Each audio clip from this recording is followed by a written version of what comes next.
Ever since the original series, Star Trek has always been socially progressive in its values, historically represented in its diverse casting and prescient social commentary. However, I've seen some fans say that Strange New Worlds in particular is not as progressive as it could be compared to other contemporary Star Trek series, particularly in its latest season, its third. I wanted to examine that claim more closely and determine whether or not I think it's a fair judgment. First, let's look at the casting. Only a few white male characters come to mind, with Spock explicitly having mixed heritage. The chief medical officer is a black man. There are multiple prominent women characters in the show, including women of color. However, none of these characters are explicitly queer except for hints that Chapel might be bi. Discovery, on the other hand, featured a married gay couple with one member being a man of color in its main cast, as well as two transgender characters, while Strange New Worlds only had a non-binary character in one episode.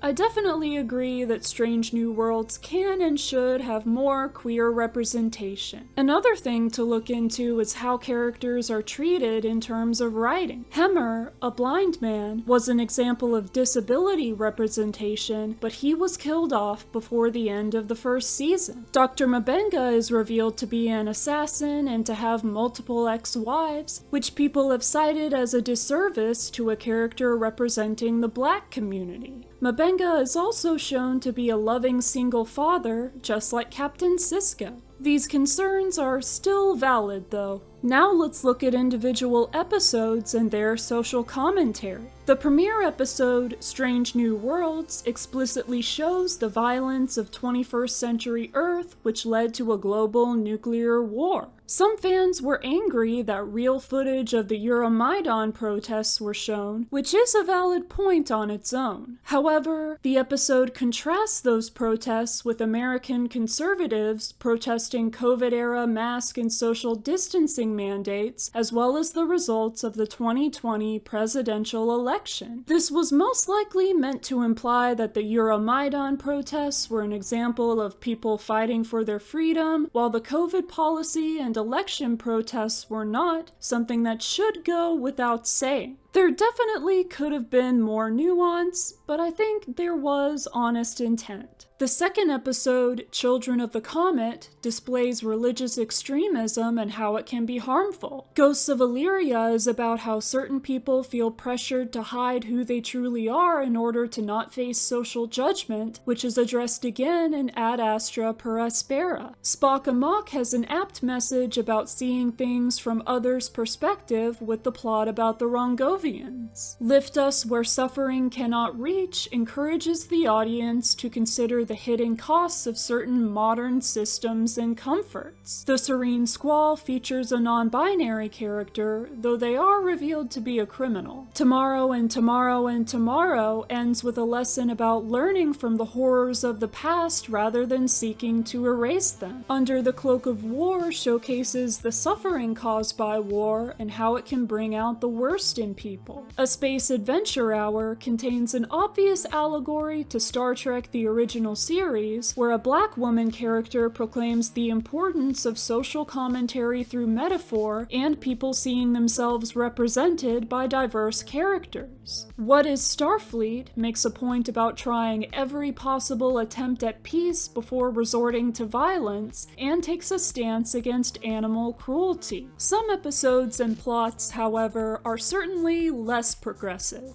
This notably includes the series' take on the Gorn. In the original series, the Gorn's violence was revealed to have a justifiable cause, that being the accidental invasion of their territory, and the characters learn not to judge someone by their appearance or differences. Strange New Worlds, on the other hand, portrays the Gorn as inherently monstrous and parasitic, taking territory from others and making sadistic games out of hunting other sentient beings for sport. This twisted portrayal has been appropriately met with significant criticism from fans. It's not all bad though. The episode Terrarium notably features Lieutenant Ortegas befriending a Gorn when both are stranded on a hostile planet, though it was instigated by the Metrons like Kirk's fight with a Gorn captain would later be. Star Trek Lower Decks, which aired before Strange New Worlds and is confirmed to be set in the same universe as it by the crossover episode, shows the Gorn as just being people rather than acting like monsters. There was that one moment where Rutherford woke up at a Gorn wedding and its attendees started biting him, but I don't think the implication was that they were going to eat him. They probably just saw him as an intruder. Star Trek Prodigy features a Gorn trading ship willfully aiding Starfleet in the latter's time of need. Additionally, the Strange New Worlds episode, The Sailot Who Ate Its Tail, carries a message about how what makes someone a monster comes down to the choices they make, not where they come from or how they're built. The antagonists of the episode turn out to be a group of humans whom even the Gorn feared due to their violence. Season 3 also has a plot about Marie Battelle choosing to become hybridized with Gorn so that the DNA they inserted into her body doesn't kill her. Her case is an example of a woman asserting her right to make a life-saving decision about her body without first consulting the man that she's in a relationship with. Definitely a progressive idea, especially with the episode being written and produced after the overturn of Roe v. Wade. Besides the Gorn, Strange New Worlds has other hints of bioessentialism, most prevalent in the episodes Charades and 4.5 Vulcans. These episodes seem to, on the surface, demonstrate that overbearing logic is inherent to Vulcans and that overwhelming emotion is the same for humans. If we look a little closer, that's not the sole interpretation of those episodes' events. It's the non-corporeal Kerkovians who turn Spock human, and the serum used to turn the other officers Vulcan is directly stated to have been derived from Spock's experiences from that event. Being non-corporeal, it's very possible that the Kerkovians have little to no understanding of how corporeal beings work.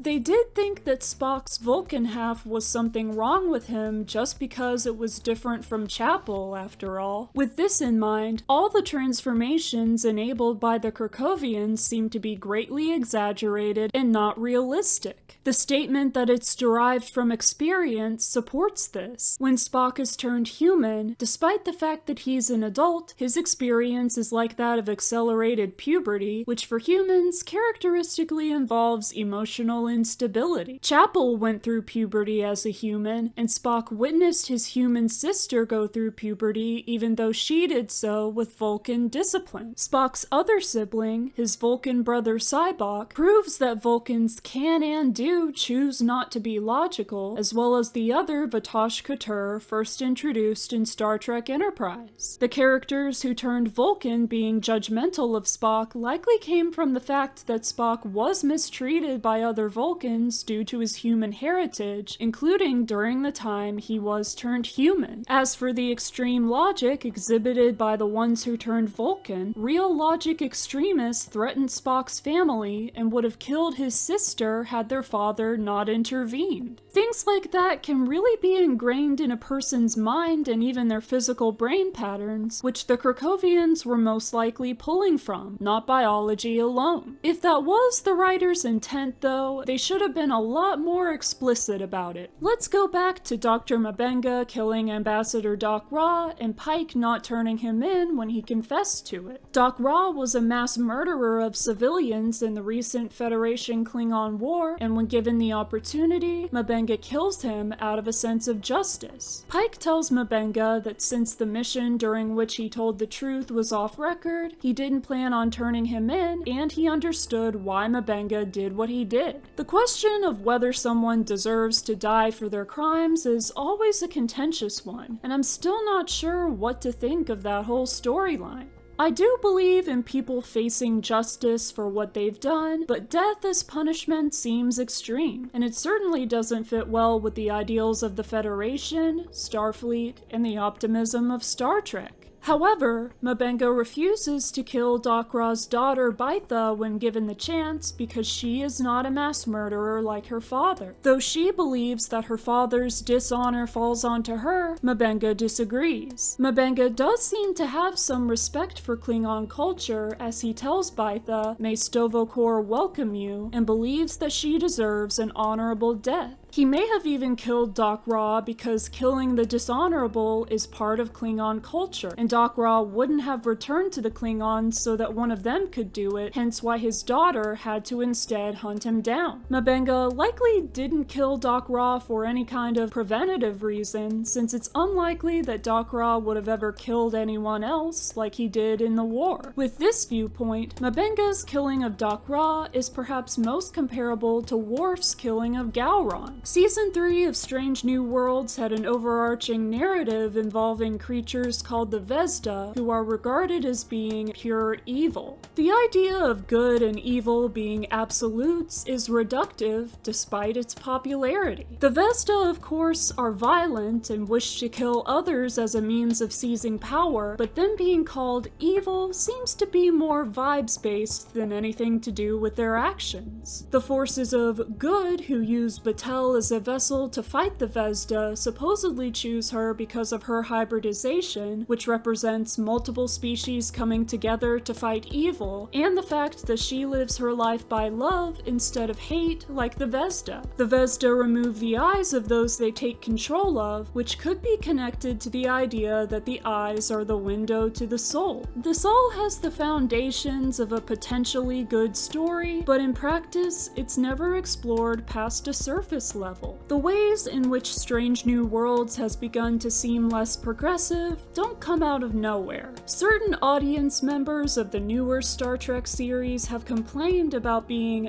beaten over the head with moral lessons, and the network may have unfortunately given in to this unreasonable demand to stop or hold back on doing something so integral to the franchise. If you leave something too broadly open to interpretation, it's all too easy for people to insert an incorrect one. The network may have also sensed a dislike for technobabble and other things so characteristic of Star Trek, which could be why the characters now seem to do things like mention the existence of ley lines without any explanation of what they are or how they work. This is opposed to Discovery having Paul Stamets describe the mycelial plane as the veins and muscles that hold our galaxies together. Both of these changes may also be influenced by streaming services as a whole wanting to make more media that can be consumed without the viewer having to pay close attention, able to be put on as background noise to everything from chores to phone scrolling. But that's never been how television was meant to be engaged with. If people want something they can just listen to, there's music, podcasts, talk shows, audiobooks, audio dramas, and video essays like this one. If you're listening to this right now while doing something else, even falling asleep, I don't begrudge you and appreciate you putting on my video at all. When it comes to television though, the word vision is right in the name, and the visual element is therefore essential to the medium. If viewers don't want to be fully engaged, they can and should choose a different form of entertainment, and it's unfair to expect an entire medium to change itself in order to conform to the habits of only some of its audience. In the end, no Star Trek series is perfect, and that includes Strange New Worlds. It's just a bit odd and unexpected that Strange New Worlds had a very good first and mostly good second season, with the third being lackluster in comparison, when for most if not all other Star Trek series, the opposite has been true. Multiple writers of these newer Star Trek shows have stated that they watch the audience's response to decisions they make and use the insight they gain from audience criticism. We can hold them to a standard befitting a Star Trek show while also realizing that they're human and will therefore make mistakes sometimes. The two aren't mutually exclusive.